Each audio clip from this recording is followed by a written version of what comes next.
ভেনেজুয়েলার এগেনস্টে আমরা স্টার্টিং থেকে মাস্তাত্তোনোকে দেখছিলাম। তো লিওনেল স্কালোনি তাকে সুযোগ দিতে চাইছেন, সেটা গত ম্যাচে বোঝা গেছে। সে স্টার্টিং থেকে খেলার সুযোগ পাইছে, তো তাকে আমরা দেখছিলাম মাঠের মধ্যে। যদিও এটা একদম তার শুরুর সময়, আরও সামনের দিকের সময় আছে এবং তাকে যথেষ্ট পরিমাণ টেস্ট করার প্রয়োজন আছে। ইতিমধ্যেই সে টেস্টিংয়ের উপরে আছে, সেটা বলতেই হয়। লিওনেল স্কালোনি তিনি যেই প্লেয়ারটাকে পটেনশিয়াল মনে করেন কিংবা যাকে সুযোগ দেওয়ার দরকার আছে বলে মনে করেন, তাকে অবশ্যই তিনি সুযোগ দিয়ে থাকেন। এবং তার ভাবনাটা কতটুকু পরিমাণ ইউনিক হয় সেটা আমরা প্লেয়ার চুজ করার ক্ষেত্রে দেখতে পারি। যে কোনো প্লেয়ারকে তিনি তার ইনস্ট্রাকশনের মধ্য দিয়ে কিংবা তিনি যেইভাবে একটা প্লেয়ারকে মাঠের মধ্যে চান ওইগুলা তার সাথে শেয়ার করে কিংবা তাকে বুঝিয়ে পারফর্ম বের করে নিয়ে আসার যে মন্ত্রগুলা, সেগুলা সম্পর্কে তিনি খুবই পটু, সেটা বলতেই হয়। আমরা উদাহরণ হিসাবে অনেক প্লেয়ারের নাম বলতে পারবো। বর্তমানে যেই টিমটা লিওনেল স্কালোনি দাঁড় করাইছেন কিংবা বিল্ড করছেন, এইটা তো আসলে 2-4 দিনে হয় নাই, বরং বছরের পর বছর কাজ করার মধ্য দিয়েই এইটার জন্ম হয়েছে। আমরা যদি বিশেষ করে বিগত 6 বছর কিংবা 5 বছরকে হাইলাইট করি, তো তাহলে সেটা বলা যাবে। বিশেষ করে 5 বছর 2019 সাল থেকেই আসলে লিওনেল স্কালোনি এর যেই টার্গেট কিংবা তিনি যেই মটোগুলা নিয়ে মানে আর্জেন্টিনাকে মানে রান করতে চাইছিলেন, ঠিক সেইগুলাকে ঠিকঠাক মতো ব্যবহার করার চেষ্টা করেছেন এবং ওইগুলার মধ্য দিয়েই আসলে এই টিমটাকে তিনি দাঁড় করাইতে পারছেন। বর্তমানে এসে তিনি বেশ কিছু প্লেয়ারের দিকে নজর রাখতেছেন। তার মূল কারণ হইতেছে যে এই প্লেয়ারগুলোর মধ্য দিয়ে যাতে করে সাবস্টিটিউটের যেই বেঞ্চটা আছে ওইটা যাতে স্ট্রং করা যায়। আবার আর্জেন্টিনার তো সামনের সময়গুলো আছে, এই যে টিমটা আছে এই টিমটা ফল করবে না কিংবা এই টিমটা নিজেদের শক্তি একাধারে সামনের 5 বছর ধরে রাখতে পারবে, সেইটারও তো কোনো গ্যারান্টি নাই। দেখা গেল যে সামনে আর্জেন্টিনার খারাপ সময় আসার একটা উপক্রম তৈরি হয়েছে, তখন তিনি পাইপলাইনটাকে ব্যবহার করতে পারবেন। মাস্টারতৌনকে তিনি খুব ভালোভাবেই নজরে রাখতেছেন, সেটা গত ম্যাচে দেখা গেছে। এবং সে যে পজিটিভিটি নিয়ে খেলছিল মাঠের মধ্যে, আমরা দেখছি যে সে যেই স্পিডে খেলতে চাইতেছে, তার মুভমেন্ট কিংবা বল পাসিং স্টাইল, বলটা রিসিভ করার যেই ধরন, সেইগুলো আমরা খুব ভালোভাবেই মানে দেখছিলাম।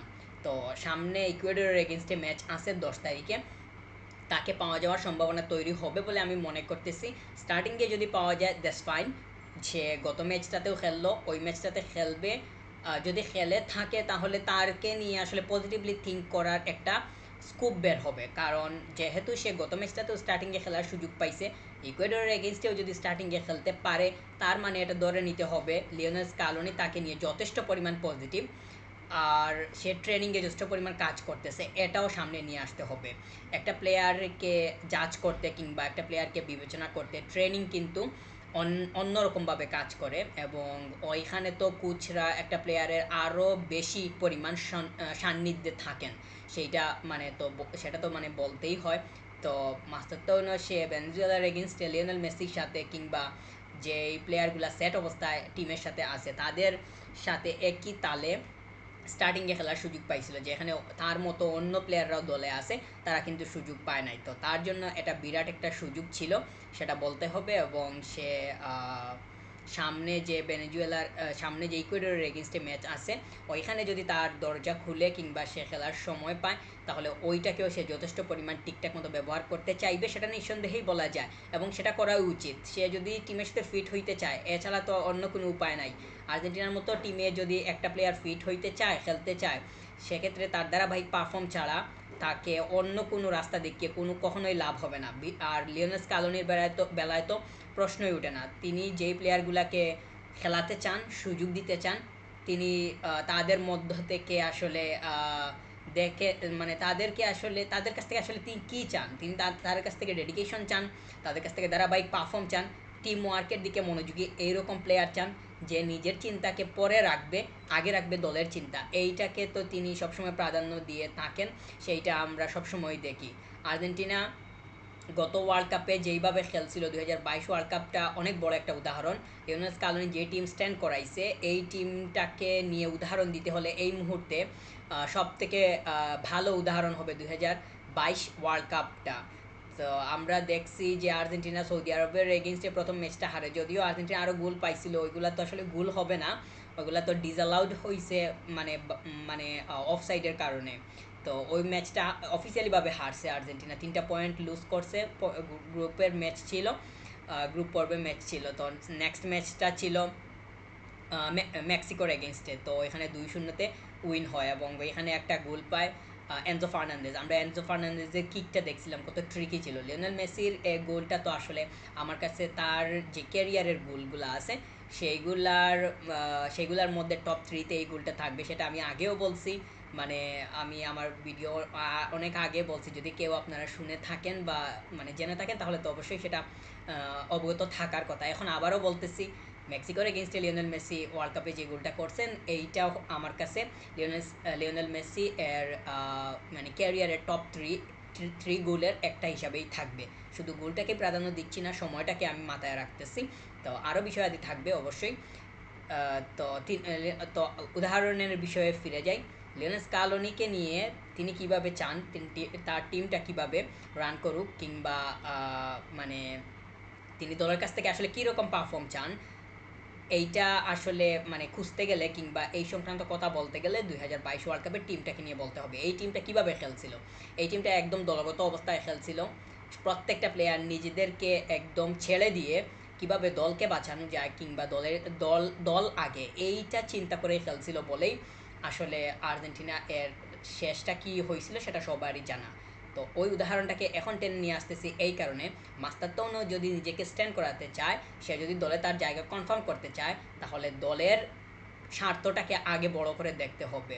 টিম কোন অবস্থায় কিভাবে খেলতে চায়, মানে তার সাইডে যে প্লেয়ারটা আছে কিংবা সে দলে যেই সতীর্থ কিংবা প্লেয়ারদের সাথে যে মাঠ শেয়ার করবে, মানে ওই প্লেয়ারগুলোকে কীভাবে সে সুবিধা তৈরি করে দিবে যাতে করে ওই প্লেয়ারগুলা তার থেকে ভালো একটা মানে স্কুপ বের করে নিয়ে মানে খেলাটা বিল্ড করতে পারে। ওই দিকে মানে খেলাটাকে কীভাবে আসলে গুছিয়ে নেওয়া যায়, প্রত্যেকটা প্লেয়ারই এই ধরনের চিন্তা থাকতে হবে। লিওনেল স্কালোনি আসলে এই বৈশিষ্ট্যটাই সবথেকে বেশি প্রেফার করেন, সেটা দেখাই যায়। আমরা এনজো ফার্নান্দেজ, ম্যাকালিস্টার, এই যে প্লেয়ারগুলার সেটেল দেখলাম টিমে, এই যে প্লেয়ারগুলাকে আসলে লিওনেল স্কালোনি চুজ করলেন কিংবা দলে নিয়ে আসলেন এবং এদেরকে এমনভাবে তিনি এখন বর্তমানে রূপদান করছেন, তো এদের পর্যায় কিংবা এদের মেন্টালিটি আসলে বর্তমানে কোন পর্যায়ে আছে সেটা আপনারা সবাই আন্দাজ করতে পারতেছেন। তো ওইগুলা কিভাবে তৈরি হয়েছে? ওইগুলো আসলে তৈরি হয়েছে মূলত যেই বিষয়টা, সেটা হচ্ছে দলের যে স্বার্থটা আছে, দল আসলে মানে মানে দল ভালো করবে, নিজেরটা পরে আগে দলেরটা, আগে দল কিভাবে মানে দলকে আগে গেলে কীভাবে মানে বিল্ড করা যায়, গুছিয়ে নেওয়া যায়, এই দিকেই মনোযোগী থাকবে, সেটাই তো হইতেছে মূল প্রত্যাশার জায়গা। তো লিওনেল স্কালোনি এইরকম প্লেয়ারকেই সবসময় প্রেফার করে থাকেন, আমরা সেটা সবসময় দেখি।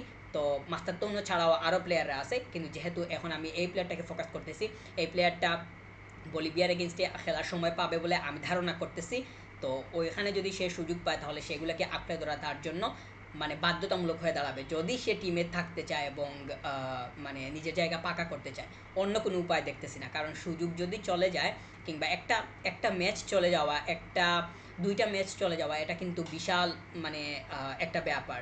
গত ম্যাচটাতে সে ভেনেজুয়েলার এগেনস্টে খেলার সুযোগ পাইছে, সামনে আছে ইকুয়েডরের এগেনস্টে ম্যাচ, ওইখানেও যদি খেলার সুযোগ পায় এবং সেখানে যদি ইম্প্যাক্টফুল কোনো মোমেন্টাম তার মাধ্যমে শো হয়, তার মাধ্যমে পাওয়া যায়, দলকে সরাসরি সাহায্য করতেছে, তাহলে তার যে হাইলাইটিংটা কিংবা তার যে লাইমলাইটটা, এটা কিন্তু অনেক বেশি পরিমাণ সামনে চলে আসবে। আর একটা প্লেয়ার তো সেটাই চাইবে, তাকে নিয়ে তার টিম গর্ব করুক, এটার তো আসলে চাওয়ারই থাকে। তো সে নিজের স্বার্থকে পাশে রেখে যদি দলটাকে কীভাবে বিল্ড করা যায় এই দিকে মনোযোগী হয়, তাহলে তার কিন্তু জায়গা পাওয়াটা সহজ হয়ে যাবে বলে আমি মনে করতেছি।